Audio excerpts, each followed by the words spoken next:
আচ্ছা ভাই, একটা সত্যি কথা বলুন তো, ছোটবেলায় যখন কেউ জিজ্ঞেস করত বড় হয়ে কি হতে চাও, তখন কি কেউ বলতেন আমি বড় হয়ে বসের ঝাড়ি খেতে চাই, কিংবা আমি বড় হয়ে লস খেয়ে দেউলিয়া হতে চাই? নিশ্চয়ই না। কিন্তু বড় হওয়ার পর জীবনটা কেমন যেন একটা গোলকধাঁধা হয়ে গেছে, তাই না? আজকের ভিডিওতে আমরা এমন এক কুরুক্ষেত্র নিয়ে কথা বলবো যেটা মহাভারতের যুদ্ধের চেয়েও জটিল। এক পাশে আছে মাস শেষে নিশ্চিত স্যালারি অর্থাৎ চাকরি, আর অন্য পাশে আছে রিস্ক হ্যাঁ তো ইশক হ্যাঁ অর্থাৎ ব্যবসা। আপনি যদি কনফিউজ থাকেন যে জীবনের মোড়ে দাঁড়িয়ে ডানে যাবেন নাকি বামে, তাহলে পরের কয়েকটা মিনিট আপনার জীবনের মোড় ঘুরিয়ে দিতে পারে। বিশ্বাস হচ্ছে না? তাহলে পপকর্ন হাতে নিন, সিট বেল্ট বেঁধে নিন, কারণ আমরা এখন লজিকের রোলার কোস্টারে চড়তে যাচ্ছি। শুরুতেই একটা দেশি সিনারিও কল্পনা করুন। আপনি পাত্রী দেখতে গেছেন। পাত্রীর বাবা গম্ভীর মুখে জিজ্ঞেস করলেন, বাবা তুমি কি করো? আপনি যদি বলেন চাকরি করি, তিনি জিজ্ঞেস করবেন বেতন কত, আর যদি বলেন ব্যবসা করি, তিনি জিজ্ঞেস করবেন আসল পুঁজি আছে তো নাকি সব লোন। মানে শান্তি কোথাও নেই বস, সমাজ আপনাকে জাজ করবেই।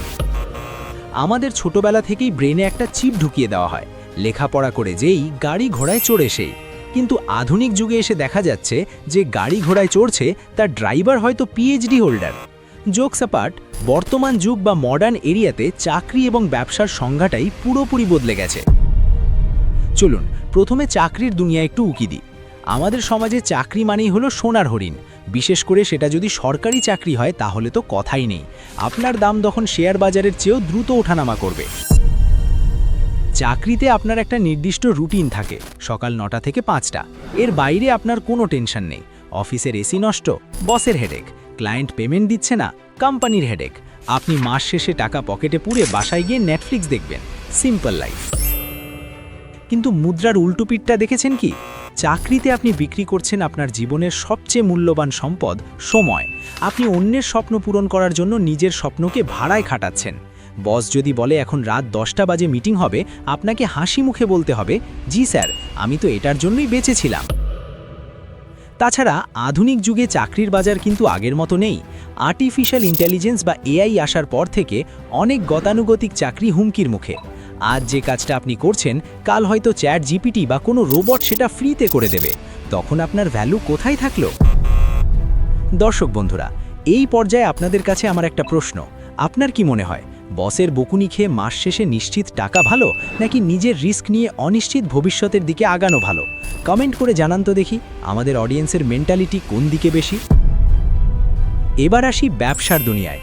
ওফ, বিজনেস শব্দটা শুনলেই কেমন যেন একটা সিইও ভাব আসে, তাই না? কোট টাই পরে মিটিং করছেন, সাইন করছেন, আর কোটি টাকা অ্যাকাউন্টে ঢুকছে। ফেসবুকে বায়ো দিচ্ছেন ফাউন্ডার অ্যান্ড সিইও অফ কিছু একটা। শুনতে কি জাস লাগে, তাই না?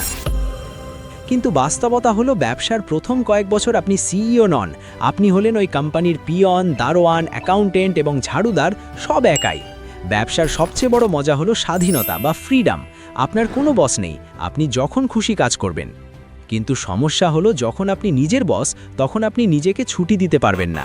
একজন চাকরিজীবী দিনে 8 ঘন্টা কাজ করে, আর একজন উদ্যোক্তাকে দিনে 24 ঘন্টাই কাজ করতে হয়। এমনকি ঘুমের মধ্যেও সে ভাবে কালকে কাস্টমারকে কি রিপ্লাই দেব। আধুনিক যুগে ব্যবসার ধরন বদলে গেছে। এখন ব্যবসা করতে হলে বাপের কোটি টাকার দরকার নেই। আপনার হাতে থাকা স্মার্টফোন আর ইন্টারনেট কানেকশনই আপনার office. E commerce, drop shipping, content creation, freelancing agency, এগুলো সবই আধুনিক ব্যবসার উদাহরণ। এখানে পুঁজির চেয়ে আইডিয়ার দাম বেশি। তবে সাবধান, ব্যবসায় রিস্ক অনেক বেশি। পরিসংখ্যান বলছে নতুন শুরু হওয়া 10টি ব্যবসার মধ্যে 9টি প্রথম 5 বছরে বন্ধ হয়ে যায়। ভাবুন তো, আপনি সব জমানো টাকা দিয়ে একটা রেস্টুরেন্ট দিলেন, নাম দিলেন কাচ্চি ভাই ব্রাদার্স, কিন্তু মানুষ খেতে এলো না। তখন ওই বিরিয়ানি আপনাকেই 3 বেলা খেতে হবে। এবার মূল কথায় আসি। বর্তমান যুগে দাঁড়িয়ে আপনি কোনটা বেছে নেবেন, চাকরি নাকি ব্যবসা? উত্তরটা হলো এটা সম্পূর্ণ নির্ভর করে আপনার মাইন্ডসেট বা মানসিকতার ওপর। আপনি যদি এমন মানুষ হন যে রিস্ক নিতে ভয় পান, মাস শেষে ফিক্সড ইনকাম চান এবং অফিসের টেনশন বাসায় আনতে চান না, তাহলে চোখ বন্ধ করে চাকরি করুন। এতে লজ্জার কিছু নেই। পৃথিবীর বড় বড় কোম্পানিগুলো কিন্তু দক্ষ কর্মীদের ওপরই টিকে আছে। অন্যদিকে আপনি যদি এমন মানুষ হন যার মাথায় সবসময় নতুন নতুন আইডিয়া ঘোরে, যিনি 9টা 5টার রুটিনে দম বন্ধ হয়ে মারা যাওয়ার উপক্রম হন, এবং যিনি নিজের ভাগ্য নিজের হাতে গড়তে চান, তাহলে ব্যবসা আপনার জন্য। তবে মনে রাখবেন, ব্যবসায় নামার আগে সাঁতার শিখতে হয়। হুট করে আবেগের বশে চাকরি ছেড়ে দিয়ে ব্যবসায় নামলে ডুবে যাওয়ার সম্ভাবনাই বেশি। আধুনিক যুগে স্মার্ট সলিউশন কি জানেন? সাইড হাসেল, অর্থাৎ চাকরি থাকা অবস্থায় ছোটখাটো ব্যবসা বা প্যাসিভ ইনকাম সোর্স তৈরি করা। যখন দেখবেন আপনার সাইড বিজনেস থেকে চাকরির বেতনের চেয়ে বেশি টাকা আসছে, তখন বসকে গিয়ে একটা ইস্তফাপত্র ধরিয়ে দিয়ে বলবেন, স্যার ভালো থাকবেন, আমি চললাম আমার সাম্রাজ্য করতে। ভিডিওর শেষের দিকে চলে এসেছি, কিন্তু একটা সিক্রেট কথা বলে যাই। টাকা কামানোই যদি মূল লক্ষ্য হয়, তবে চাকরি বা ব্যবসা দুটোই কেবল মাধ্যম।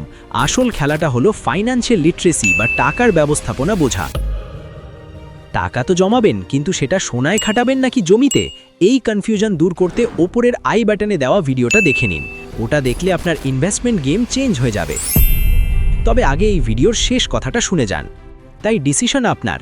আপনি কি নিরাপদ খাঁচায় থেকে সময় মতো খাবার পেতে চান, নাকি জঙ্গলে শিকার করে খাওয়ার রোমাঞ্চ নিতে চান? দুটোই সঠিক, যদি সেটা আপনাকে খুশি দেয়। লোকে কি বলবে এই চিন্তা করে ক্যারিয়ার চুজ করবেন না, কারণ দিন শেষে বিলটা আপনাকেই পে করতে হয়, পাশের বাসার আন্টিকে না। বন্ধুরা, আজকের এই আলোচনা কি আপনার ব্রেনের জং ধারা স্ক্রুগুলো একটু হলেও লুজ করতে পেরেছে?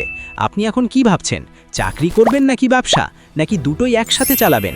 আপনার প্ল্যান কি সেটা কমেন্টে বিস্তারিত জানান। আমি প্রতিটি কমেন্ট পড়ব, কথা দিলাম। ভিডিওটা ভালো লাগলে কৃপণতা না করে একটা লাইক দিন, আর শেয়ার করে দিন আপনার সেই বন্ধুকে যে দিনরাত ক্যারিয়ার নিয়ে কনফিউশনে ভোগে। পরের ভিডিওতে আমরা কোন টপিক নিয়ে আলোচনা করব? 1. ছাত্র বা বেকারদের জন্য বিজনেস আইডিয়া। 2. কম বেতনে সেভিং করার গোপন কৌশল, নাকি 3. শেয়ার বাজারের আদ্যপান্ত। ঝটপট কমেন্টে 1, 2 বা 3 লিখে জানান। যার কমেন্টে লাইক বেশি পড়বে, পরের ভিডিও সেটা নিয়েই হবে। ভালো থাকবেন, সুস্থ থাকবেন, আর মনে রাখবেন, ক্যারিয়ার যেটা হোক, মানুষ হওয়াটা সবচেয়ে জরুরি। দেখা হবে বিজয়ের মঞ্চে। আল্লাহ হাফেজ।